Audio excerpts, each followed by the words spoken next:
He could hear the roar from the back hallway of the Rose Garden, the clatter of 20,000 fans. For years, Brian Grant had fed off that roar, back when Blazers fans wore t-shirts that read, Rasta Monsta, and embraced him as they had few others. Never the fastest, biggest or most skilled, Grant got by on hustle and desire. What was it Tim Duncan once said? Hardest working guy in the league. You've got to respect that cat, and Grant took pride in that. On playing an entire season with a torn labrum. On never backing down, whether it was guarding Karl Malone or levering his 6 feet 9 inches frame into Shaquille O'Neal. On trying harder than anyone else. He got out of Georgetown, Ohio, by not trying, survived 12 years in the league by trying, tore up both knees by trying. But now, standing in that concrete corridor on a November night in 2008, 2 years after his final NBA game, Grant felt only fear and anxiety. He was there to honor an old friend, former Blazer Kevin Duckworth, who died of heart failure at 44. All Grant needed to do was be present. Wave, bow his head, pay his respects. And yet he'd already sweated through his white undershirt, the perspiration breaching his blue button-down and threatening his navy blazer. He thought about ducking into the bathroom to towel off, maybe even bolting the arena. He worried the crowd would notice his unsteady gait, how he jammed his left hand in his jeans pocket. Even more, he feared the reaction of his peers. They knew Grant as a warrior. A fighter. Now Grant was ashamed of what he'd become. What if these men thought him weak? Or worse, pitied him? Don't drive yourself crazy thinking about it. That's what the neurologist in Miami had said a year earlier, when the flicker in Grant's left wrist had turned into something more like a tremor. Your symptoms could indicate something serious, but they could also be 100 other things. After all, Grant was an elite athlete who'd endured years of wear and tear. His body was apt to do weird stuff, just as he had figured that the depression that had descended like a heavy cloak was only temporary. So he had taken Wellbutrin, gone to therapy, and tried his best to ignore the shaking. But this kind of fear was too much. He needed to know if he was just imagining everything or if his symptoms had a name. What if they were somehow his fault? What if they never went away? A few months later he sat in the office of Dr. John Nutt, a neurologist at the Oregon Health. As Nutt spoke, Grant heard his words, but it would take hours, weeks, months, years, really, for their full weight to register. That, at 36 years old, he had Parkinson's disease.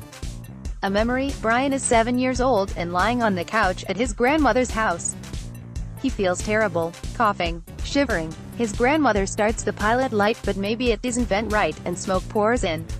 The cough becomes a hack. She hurries him to the hospital. Double pneumonia. He is sequestered in a plastic tent for weeks, scared and lonely. When he finally goes home, the doctor says Brian is lucky he survived. His mom, Dorella, is relieved. Then again, surviving is what Grants do. She had Brian when she was 18. A brother followed 3 years later, then a sister. They crammed into a 2-room trailer by the post office in Georgetown, one of the few black families in a town of 3,000 southeast of Cincinnati. Brian's father, Tommy, had joined the Marines, and they'd moved, base to base, California, North Carolina, before returning to Georgetown, where Tommy worked odd jobs. Dorella believed he was a good man, but Tommy drank too much and cheated on her.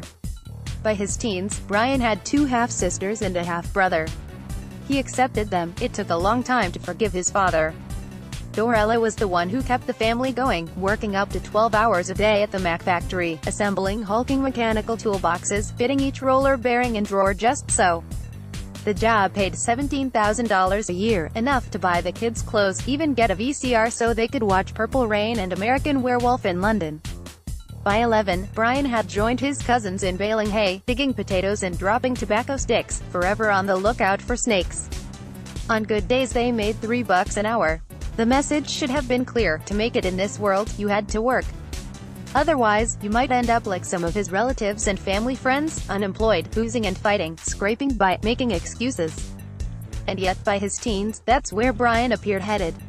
Lazy, he says now. Chasing girls. Drinking. Sure, he looked like a ballplayer, sprouting from 5 feet 10 inches to 6 feet 4 inches during his freshman year, but that was the extent of it. Growing up, you were upset if he got stuck on your team, says Jermaine Marshall, one of Brian's cousins. We could all beat him at one-on-one, not that people didn't try to motivate Brian.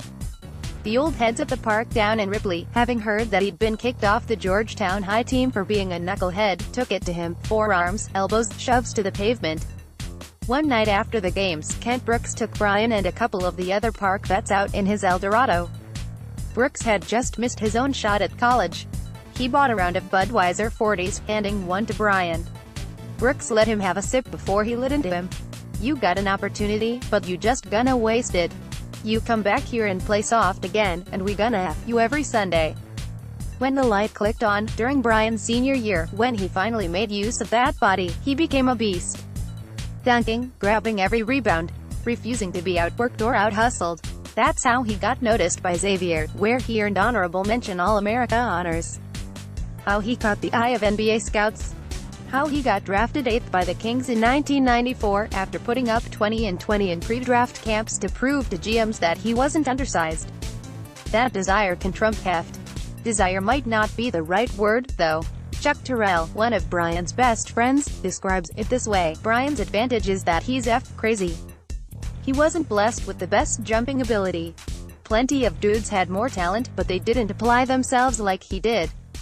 He'd lose himself out there on the court and play with an intensity that forced everyone around him to play like that." After blossoming into a dependable two-way player, in 1997, he signed as a free agent with Portland, where on a team derisively known as the Jailblazers, Grant stood out. Hardworking, selfless, community-minded. Motivated by the memories of that plastic tent and that feeling of helplessness, he began a foundation, organized bone marrow drives, arrived at the Ronald McDonald House in a Hummer packed with food. He became a persistent presence at local hospitals. When Brian first visited Thomas, a 12-year-old with glioblastoma, his mother, Robin, didn't expect all that much. But Grant made the 90-minute round trip again the following weekend, and regularly after that for 8 months. He played video games with Dash and took him and his buddies to the arcade and treated him like a peer. When Dash passed, in February 1999, Brian flew in for the funeral and sat in the front row. "It meant so much to us," says Robin. Afterward, Brian scrawled the boy's name on his shoes. That year, the NBA honored Grant with its J. Walter Kennedy Citizenship Award. "He plants trees of hope wherever he goes," is how Miguel Reyes, the father of another terminally ill child Grant befriended, put it to the Miami Herald when Grant left the Blazers for Miami. "I hope your city realizes what you are getting." If Portland was where Grant found his groove, growing out his dreads after a trip to Jamaica and learning from vets like Scottie Pippen, Miami was where he found his basketball purpose. He'd had no intention of signing with the Heat, having heard that Miami was nice but he'd have no time to enjoy it. That Pat Riley would run you into the ground. But then, in the summer of 2000, Riles fixed him with that stare and gave him the speech about how he could make the Heat better, and the Heat could make him better, and how some people are scared of hard work, but not Brian. Brian was hard work. It was like putting lighter fluid on a fire, says Brian's agent at the time, Mark Barlstein. Grant had yearned for structure, and now he'd found it. "Ignore the giant free agent offers," he told an incredulous Barlstein. "I want to sign for whatever it takes to play for Riley." To his credit, Riley kept his end of the bargain, arranging a trade to get Grant an $86 million contract. Then, before the season, Heat center Alonzo Mourning announced he had kidney disease, which meant Grant had to guard the league's behemoths, including Shaq. On those nights Grant stalked the hallways of American Airlines Arena before the game, shouting and swearing, spittle spackling the walls as he imagined Shaq saying and doing horrible things to him, his wife and his mother. Teammates steered clear of Grant. But it worked. He'd allow Shaq a dunker too early but then forced him to sprint to catch him in transition every time, wearing the big man out. As Riley says, once he got on the court, Brian always controlled that anger. "It's part of what made him so good." Grant missed a ring in Miami by 2 years, then made it a season in LA. And one in Phoenix, as much coach as player by that point. He endured 10 surgeries in all, right knee 4 times, left knee twice, right shoulder 3 times and 1 hernia. He downed naproxen, cataflam, Vicodin. Some nights he'd need acupuncture just to fall asleep. In a weird way, though, Brian took pride in the pain. It meant he'd lived, and thrived, in the trenches. Parkinson's was different, a frailty thrust upon him, not earned, one that came with no honor, and less control. Grant had made his body do things few people could imagine. Now he couldn't stop his hand from trembling. In time, Grant would learn all about the disease. That only 5% or so of those afflicted are under 40. That no one knows its cause. That these days most people die with Parkinson's, not from it, at least if they have the resources and desire. that the disease is both everywhere and nowhere, because while 60,000 people are diagnosed every year, and roughly 10 million live with Parkinson's worldwide, most do their best to hide it. Until they can't. Then, they hide themselves. He'd also learned that some in the medical community believe depression is a precursor. Because while Parkinson's is commonly thought of as a malady of the body, it's also a disease of the mind, infiltrating the brain and messing with the control levers. Neurons begin to malfunction and then die off, reducing the supply of dopamine, a substance that controls movement. Neurons that make serotonin and norepinephrine are also affected, making it more difficult for some to feel joy or empathy. For Brian, this helped explain those early months, just after his retirement from the heat, when the darkness first descended. At the time he told himself he was letting his body heal. So he slept in, ate big meals, avoided the gym, gained weight, but instead of enjoying the good life, he felt restless. He tried attending the heat home opener but couldn't stand the lights and noise and the feeling of being on the outside looking in. Pat Riley had warned him about this. Letting go is hard, Riles told him. Golf won't be enough. Fishing won't be enough. You've got half your life ahead of you. You need a plan. But Grant had none. He sank into the couch in his fourth-floor condo in Coral Gables, feet propped on the ottoman, TV blaring, giant Tupperware bowl of crunch berries on his lap, telling himself that because he used 2% milk, it was okay to eat the whole box. He watched whatever was on, even stuff he used to hate, like hunting shows. Hours stretched into days, with Grant rarely leaving the house. He became ornery, snapping at Gina, his wife of 6 years, and avoiding their 3 kids. Grant had always been chill, fun, an engaged father, the guy with the huge laugh and the big heart. A good man, says Riley. But that man was gone. Grant stopped calling friends and hid out. That winter Dorella flew down from Ohio. She was shocked by what she found. Brian was angry and aloof. He ranted, sure someone was on the roof, out to get him. It was horrible, absolutely horrible, she says. He wouldn't get up, wouldn't do anything. Just wanted to sit there. I'd watch him and think, this isn't the son that I know. A cruel irony existed. Here was a man who, as a player, had been unusually empathetic toward those who were sick. But now that he was sick, he had no idea what to do or how to care for himself. It took a toll. Gina had put up with a lot over the years, made sacrifices, forgiven him for being unfaithful. But this was too much. Either you go see a doctor, she finally said, or I'm taking the kids and leaving you. So, reluctantly, Brian did. That's when he began the Wellbutrin and the therapy. Some of it helped, but not enough. The darkness came back, insistent. His marriage began to crumble, even after he moved back to Portland, hoping for familiar turf. Then, after that night in the Rose Garden, he saw Nut. A month later, a PET scan in LA confirmed the diagnosis. At first he felt a weird sense of relief. At least he knew. But then he began to understand, this was his new normal. When there's nothing wrong and you're full of energy and you can play all day, you tend to think that you're an exception to the rule of death, Grant says now. But Parkinson's humbles you up pretty quick, and you get the realization that the same way this happened, I also got to die someday.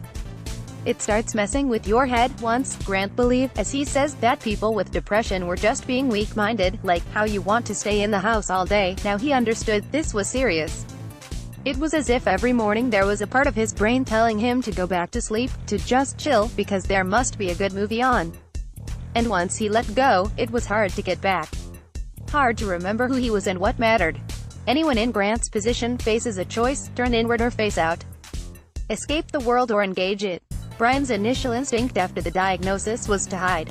Battle this out alone. Then, one day in 2009, his cell phone rang. The voice on the other end sounded familiar after all those nights on the couch. Hi, Brian, it said. This is Michael J. Fox. Fox had been diagnosed with early-onset Parkinson's in 1991, at 29.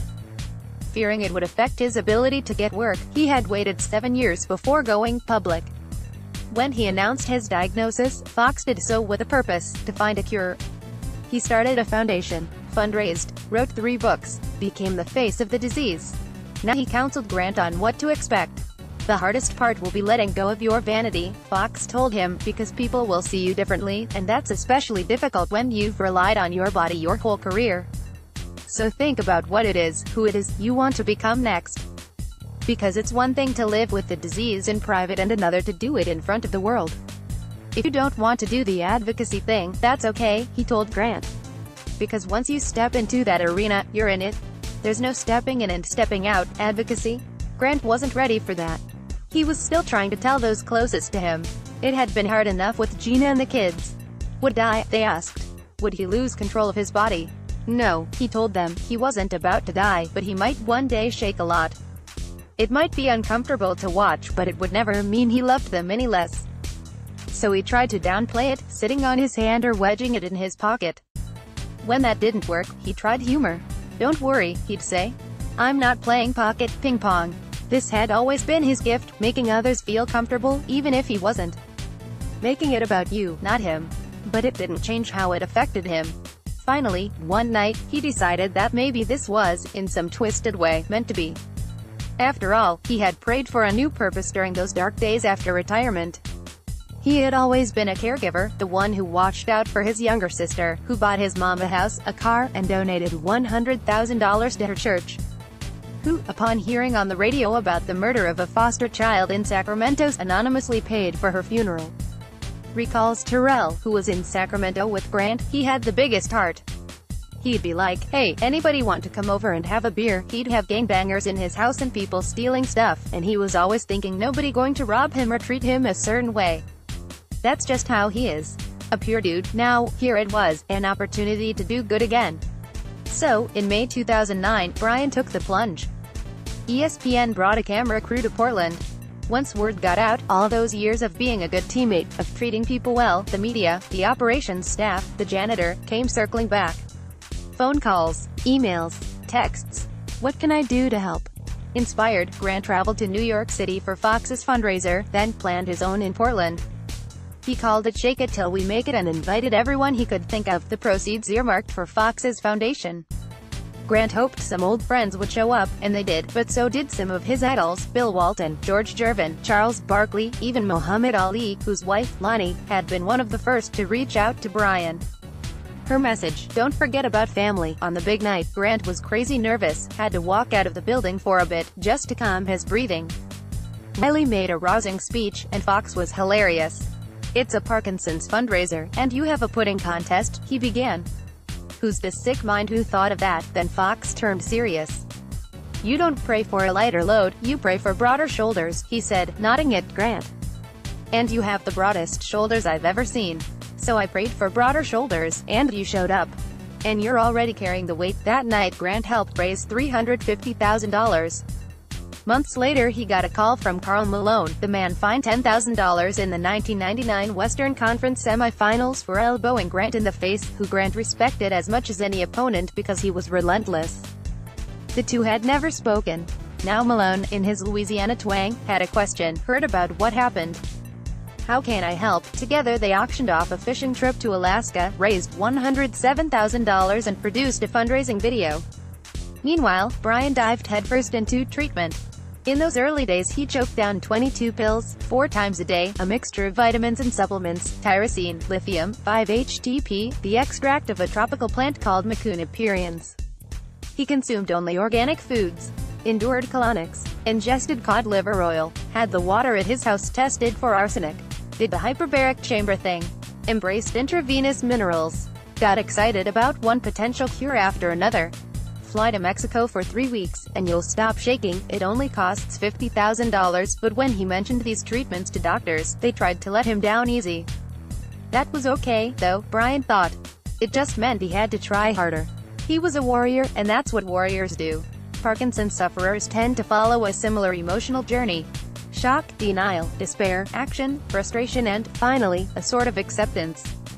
Early on, Fox says, his focus was, cure this and cure that. He aimed big, and still does. But he's also learned the hard math. You can't defeat Parkinson's any more than you can defeat golf, he says. There are no wins and losses, just a lot of no contests and draws on a daily basis. Instead, Fox views life as a series of small challenges. They are updated daily and there are certain rewards in meeting those challenges, and that's enough for me, he says. I'm having a hard time walking as well as I used to, and I find it interesting. I'm living the metaphor, putting one foot in front of the other. I mean, I literally have to do that. Left foot, right foot, left foot. I'd want to sound sick, but there's a certain beauty in that, in recognizing that and saying, my experience isn't worse than other people's experience.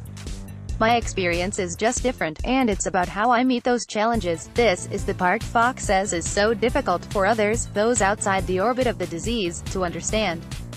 Someone will say, that must be twice as hard for you to do, and I'll say, no, it's not twice as hard for me to do, it's just as hard as it is. My reality isn't constantly compared to a reality without Parkinson's. It's compared to the last episode with Parkinson's. It's all about perspective, Fox says. And, watching his friend, he is impressed. Brian has dealt with the challenges as they've come up in a really brilliant way, says Fox. He's turned this personal challenge into something that can benefit others. Grant is 46. He's had Parkinson's for 10 years but looks a lot like the player fans remember. Same thick dreads, same slight goatee, same big smile. In person, two things are most striking, his candor and his humility. He doesn't wear the armor of most pro athletes, even retired ones. He laughs often, pats you on the shoulder. You can feel his vulnerability. The symptoms remain relatively subtle, at least for now. Grant's left hand shakes, but if he concentrates hard, he can make it stop for 10 seconds.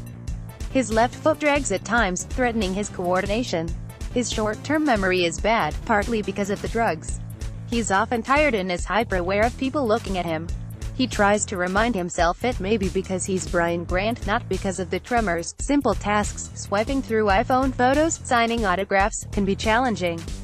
Same for unconscious ones, like getting up in the middle of the night to use the bathroom, then coming back in the morning and, as he says with a laugh, for some reason there's piss all over the floor. He's still figuring out how to live like this.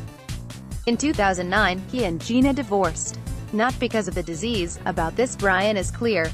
He made too many mistakes early on, he says. The dancer in Vancouver. Girls on the road. As Terrell says, when B loves, he loves hard, and I think that got him in the situation he's in with his family. In addition to his 4 children with Gina, he also has 2 children out of wedlock, from his first years in the league, both of whom he supports.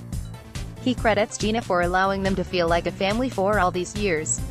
It's not their fault, she told him when she found out. It's your dumb fault. Gina chose not to speak for this story, but writes in an email, Brian and I do all that we can to provide the best care for our 4 children. I feel that we have been co-parenting exceptionally well thus far. After the divorce, Brian married again, to a woman whose father had died of Parkinson's. They had 2 children, BB, Max. But that marriage faltered as well. The dips come and go. He has lost his purpose at times. A few years back, coming down from the buzz of the early activism, Grant found himself back on the couch, sucked into the darkness. He ate his way up to 342 pounds, a number he was hesitant to share. But people need to know, he says.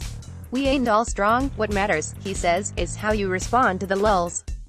Now, when the gloom descends in the morning, I ask myself, why is your ass depressed when you got beautiful kids and a roof over their heads? He pauses. I tell myself, you're depressed because you have Parkinson's, and this is part of the disease, so I start talking to myself, and I just get up and go. If I do that, just get out of the house, do something for someone, gradually the good feeling comes back. It helps that he's found a community. At first, every support group he joined felt weird, all these 60 and 70-year-olds staring at him. So he found his own informal crew of early-onset victims, including Ben Petrick, a former Rockies catcher who was diagnosed at 22 and played with it for 4 years. They trade stories, about which meds work, about which doctors are helpful, about navigating relationships with Parkinson's. Who knows what life will look like for Grant in 5, 10 or 15 years. Parkinson's affects everyone differently. He responds well to levodopa and has traded out supplements for meds that he calibrates, carbidopa twice a day, trihexyphenidyl, Parsitin. He is a candidate for deep brain stimulation, in which electrodes are implanted and controlled like a pacemaker. Nutt says the disease is progressing really slow, life is pared down. He works as a Blazers ambassador, enjoying the connection to fans, and does occasional stints on sports radio. He owns a modest house on a nondescript suburban street, where he lives with his 14 and 15-year-old daughters. When I visit, the fridge is stocked with healthy foods, spinach, egg whites, zucchini. A yoga book rests on the coffee table. It's not until I enter his personal study, off to the side, that I find any mementos from his career, framed jerseys from the Blazers and the Heat. More prevalent are photos of family and fishing trips. He says he hasn't played basketball in years and isn't that interested in talking about the old days. He'd rather talk about the country music festival he attended a few weeks earlier. "If I'd known how many beautiful people liked country music, I'd have become a fan long ago." He shows off snapshots from college back when he had a fade, and the photo album Dorella made for him when he turned 39, full of notes from friends, family, and peers.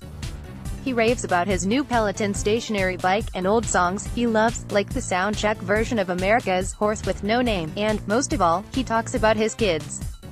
Jaden is at Oregon State playing football. Jonathan is at Quest University, and Elijah is at Santa Barbara Community College, where his dad worries he might be having a little too much fun. He's proud of them, showing picture after picture and telling stories, as parents do. He hopes they don't make the same mistakes he did. Hopes they keep their optimism and joy. That they see the world as a big place, full of adventures. Grant used to dwell on why he got Parkinson's. It's a question he used to think about often. Was it the mercury from fish he ate out of the river as a boy? Was he, as his cousin Jermaine believes, chosen by God because he's uniquely suited to handle the burden, one of the few people who can take this on and deal with it? Or was it just terrible luck? It took a while for Grant to come to the realization that the why no longer matters. It's about how he chooses to handle it. So these days he focuses on telling his story to as many people as possible, so others won't feel ashamed and alone, as he once felt. In the years after that first fundraiser, he revamped his foundation to provide resources, advice and support with a focus on living with the disease. Recent research suggests that exercise may delay the progress of Parkinson's, so the foundation now sponsors a range of programs and events, boot camp, cooking classes, even pints for Parkinson's events at local bars. Whatever keeps people moving and socially engaged. Keeps them from hiding away. Meanwhile, Brian tries to heed his own advice. He made a bucket list and began checking off goals. Surfing, skateboarding. He climbed Mount St. Helens with 5 other Parkinson's patients. He took public speaking lessons to tame his anxiety. He spoke at TEDx in Portland, where he discussed persevering through the rapid-fire blows of retirement, depression, divorce and Parkinson's. He sits for interviews, gives speeches in New York City and Dallas, shows up at community events, courts potential sponsors, all the while trying to remember Fox's words, "Once you step in, you can't step out." Day to day, he focuses on concrete, immediate tasks. Get the girls to school at West Lynn High by 8:15. Get in a workout upstairs with his dumbbells to open up his spine, while his trainer yells at him on FaceTime. Eat well. Nap. It's not always easy. It is never going to be easy. He understands that now. So when he watches TV, he stays away from movies he knows might sink him, Schindler's List and Awakenings. Sometimes in the morning he turns on the TV and pulls up old Martin skits, or watches Eddie Murphy's Delirious. He's watched them so many times that his kids know them by heart. Not again, Dad, they say. But Eddie always make him laugh, and that's something. It has taken a while, but Brian has let go of parts of his past. "I can't be that warrior anymore, that way," he says. Like, man, forget Parkinson's, I'm going to beat it and fight it. Instead, he makes his own mental list of daily challenges. Do all those things that sound corny until you live them. Treat each day as if it might be your last. Pay it forward. Exist in the moment. He is no longer the Brian Grant who guarded Shack or dominated nightclubs, who used anger as fuel. Rather, the Brian Grant you see today remains a work in progress. He is a father, a retired NBA player, a man who still suffers from depression, an advocate, a man who makes mistakes, like the rest of us, a man no longer defined by what he once was, or who he will be, a man just trying to do the best he can, to make the world a bit better, trying to remember that, whoever you are or wherever you are in life, everything is only as hard as it is.